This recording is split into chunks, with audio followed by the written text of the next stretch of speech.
Ito yung galing sa doktor. Nung na ako emergency. Dahil sa gallstone ko. Kailangan nilang i-check, i-examine itong gallstone ko. Para malaman nila kung kailangan ba ng surgery or not. Good morning, good afternoon, good evening mga amigas. Kumusta na ang lahat? Mag-iinit ako muna ng tubig. Bawal ako kumain. Uminom ng tubig. Open ko lang itong bintana. Ayan. Ihatid lang namin si Philip at si Alex din. Diretso kami ng city. Hindi ko pa ito na-arrange dito maigi. Extra income ko. Dali-dala ko lang. Alex din. Ang aga niya mag-isip. Daddy, do I need to eat? Do I need to fast? Fasting? Yes. Loading. I'll bring food for later. From the brush is smaller, so maybe it'll be here like in 45 minutes or so. I hope that it might also it won't linger. Because sometimes you find kaya nang makulit kong Alex, oh. What did you eat? Ito mas banan? Ah. Did you feel it? Spin ka? Aha, spi. Gagawa lang ako ng aking bakong pa. Dito lang yung ulit. Titas, titos. Get down, Kuya Alex ko. No, it will change. We love Change.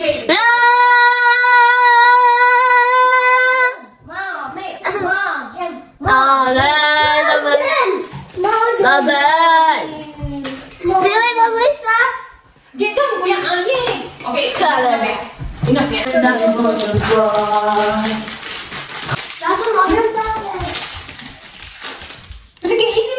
Inuha ni Mr. yung sasakyan, tapos palitan ko lang damit si Philip. Diyos ko, nasaan na ba yung bata yun? Ganito talaga yan sila kapag nandito yung daddy nila. Ang bahala nilang kumilos. Ay, Toto Jakob ko ha. Oh, kawawa si Kuya. Drop by Philip ko and Kuya Alex. Rusim? I need to bring the boat in Doma. When? Today? Zaitra? Today. Ah, okay. Nandito na pala kami sa room. Bihis lang si Philip. Right, nandito na kami sa kindergarten.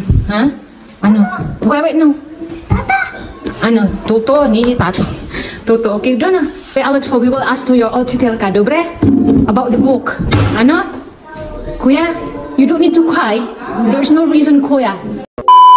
Tignan niyo naman ang panahon, sobrang madilim na. Ayan na nga ang sinasabi ko sa inyo, umuulan na siya. May dala pa naman akong asin. Nandito na kami sa Bratislava. Dito ako sa bus. Inaantay ko lang siyempre. Naghahanap siya ng parking area. Tapos dito daw kami sa building ngayon. Bakit na saan napunta? Daming tao. Ito yung city.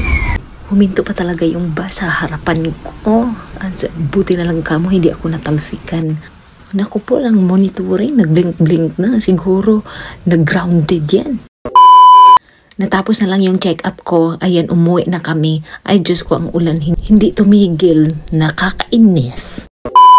Nandun si Mr. O sa pharmacy.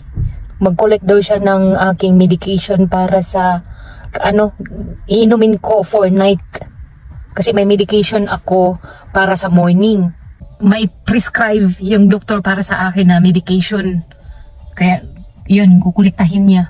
Ito usually ang iniinom ko for morning daw ito. 30 minutes before breakfast. Sasabihin ko na sa inyo ang resulta ng aking examination doon sa city. Tignan nyo dito, wala ang ulan. Pero doon sa city meron. Ba yan? No? Pero ano lang siya, makulimlim. Uulan siguro to maya-maya. 10 o'clock in the morning dito sa Slovakia. Ito pa yung breakfast ko. Nag-fasting ako kanina ilang oras lang naman. Pero ang sabi ng doktor, kailangan ko kumain in a small portion. After kumain, kailangan daw maglakad-lakad. Sabi ni Mr. maglagay ka ng tape. Tapos kung saan yung start at saka finishing, balik-balik daw. Nandito na si Mr. A few moments later. Nandito na ako sa bahay. Ayan, naglinis ako dito at tinulungan ako ni Philip. Matulungin talaga tong batang to. No, do it properly. Agoy, ang damit ni Daddy nasa kanyang bed lang. Si, este. Na, Oh, sabi kasi niya sa akin, tulungan daw niya ako. Oh.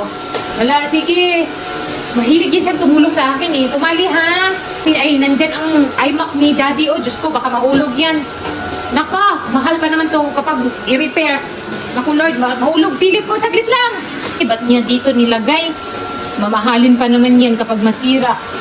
Diyos, salo Philip ko. Sige na. Paano tayo matapos nito?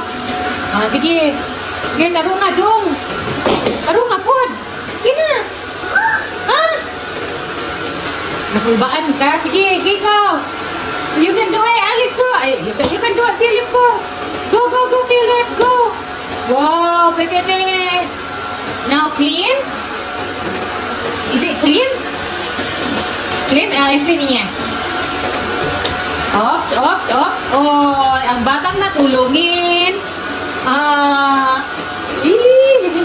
Okay, Day, Mami. Ano? Sige. Yan, ibutang balik. Ibalik mo yan. Ikaw kumuha niyan. Kaya ibalik mo. Okay, go, Philip. Go. Can you do it? Ah, surrender na siya. Ayaw daw. Ayun na pala, yung pinuntahan namin doon sa Bratislava kanina. Ang unang tinanong ng doktor kay Mr. Anong nationality ko? Then, saan daw kami nagkita? Yun ang unang interview ng doktor kay Mr.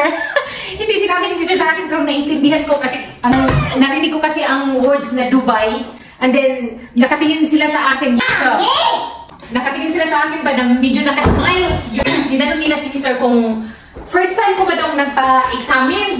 Sabi ko sa Philippines yun. Pero, hindi naman talaga ako in-examine. Diba, sinabi ko na before sa mga vlog ko na ano lang, pinupush-push lang dito. Sinabi ka agad sa akin, kumain ka kasi eh. Yan lang naman ang solusyon ng ulcer.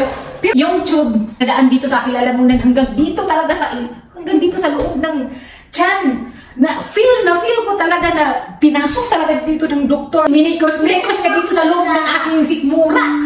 Feel ko, tapos nakatagilid lang ako ng ganon.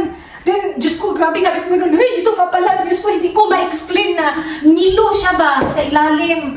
Then, sobrang sakit na dito, napaluha ako sa, sa sobrang nilo. Diyos ko, ganito pa pala.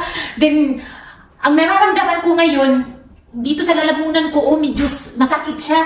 Then, sabi ng doktor, natural lang daw ito, parang nasagi ata yung lalamunan ko. Ay, ang sabi ng doktor, wala siyang nakitang ulcer, at wala siyang nakitang gallstones. Wala siyang nakita. Ang nakita lang niya, infection sa aking gallbladder. Yun ang sabi. May infection na daw. Ang final result, after 15 days, tatawagan ni Mr. yung doktor na yun at tatanungin niya ano na ba yung resulta. Ang sabi ng doktor na may nakita siyang infection sa aking gallbladder pero not sure pa daw. I-inform niya kami after 15 days. Doon ang final result. May second check-up pa ako. Parang yung tinatawag na general practice yun, sabi ni Mr. sa akin. Update ko kayo. After 15 days, kung may makitaan ako na infection, bigyan nila ako ng gamot. Kung virus daw ito, bibigyan ako ng antibiotic. The next day. Ito na po yung recommendation na ibinigay ng doktor para sa akin. Pupuntahan namin ni Mr. yung sinabi ng doktor para daw sa appointment for final check. Ang result pa pala noon sa aking gallbladder daw may infection. Pero hindi daw siya sure. So kaya kailangan na ipa-check up ako ulit na sinasabing general practice daw yun. So malalaman natin kung ano ba talaga tong nangyari sa aking gallbladder. Bakit ganito kasakit? Tignan niyo si Philip at si Alex. Oh, hindi pa tulog. 9:55 na ng gabi. Hindi pa rin tulog tong dalawang to. Kita ang blanket namin, anong ginawa nila. Akala ko natulog na sila. Hindi pa sila na kontento doon sa kindergarten. Tignan niyo sila, oh.